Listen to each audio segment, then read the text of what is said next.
আজকের বিষয় ভুল থেকে শিক্ষা নিয়ে জীবনে সফলতা পান, জীবনকে উন্নত করুন।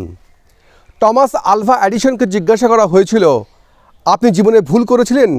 তিনি বলেছিলেন অসংখ্যবার। তার শুনে প্রশ্নকর্তা বলেছিলেন যে তাহলে তো আপনার মাথায় বুদ্ধি কম। উত্তরে এডিসন যে উত্তর করেছিলেন তা এমন, মাথায় বুদ্ধি কম ছিল, কিন্তু অসংখ্যবার ভুল করার কারণে তা বেড়ে অসংখ্য গুণ হয়ে গিয়েছে। ব্যাপারটা এমন, প্রতিবার ভুলের পর এডিসন নতুন নতুন পদ্ধতি আবিষ্কার করতেন, আর এইভাবে সফল আবিষ্কারের মধ্যে দিয়ে পৃথিবী অনেক এগিয়ে গেছে। ক্যানাডিয়ান বিখ্যাত লেখক রবিন শর্মা বলেছিলেন যে ভুল বলে কিছু নেই, সবই নতুন শিক্ষা।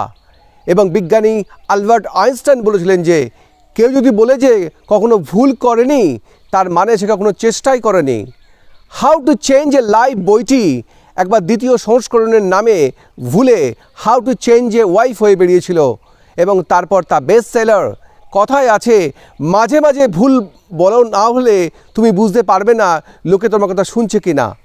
মাঝে মাঝে ভুল লেখো, তাহলে সে তোমাকে জিন্দেগিতে যে কমেন্ট করবে না বলে পণ করেছিল, সেও তোমায় কমেন্ট করবে। এবং বেঞ্জামিন ফ্র্যাঙ্কলিন বলেছিলেন যে উন্নয়ন হলো চেষ্টা এবং ভুলের একটা সমন্বিত প্রক্রিয়া। এবং বিজনেস গুরু রিচার্ড ব্যানসনের মতে নিয়ম মেনে কেউ হাঁটা শিখতে পারে না, বরং চেষ্টা এবং বারবার ভুল পদক্ষেপের মধ্যে দিয়ে হাঁটা শিখে। পাওয়ারের মতে যোগ্য নেতা জন্ম নেয় না, তৈরি হয় চেষ্টা, ভুল এবং অভিজ্ঞতার মধ্যে দিয়ে।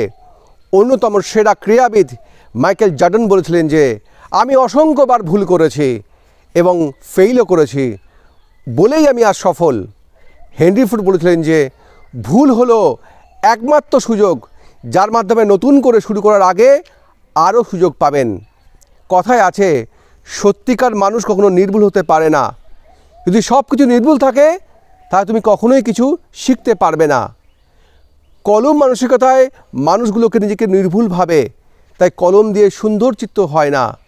তাই আসুন আমরা ভুলকে ভুলে গিয়ে আবার নতুনভাবে চেষ্টা করে ফুলের মতো জীবন গড়ি।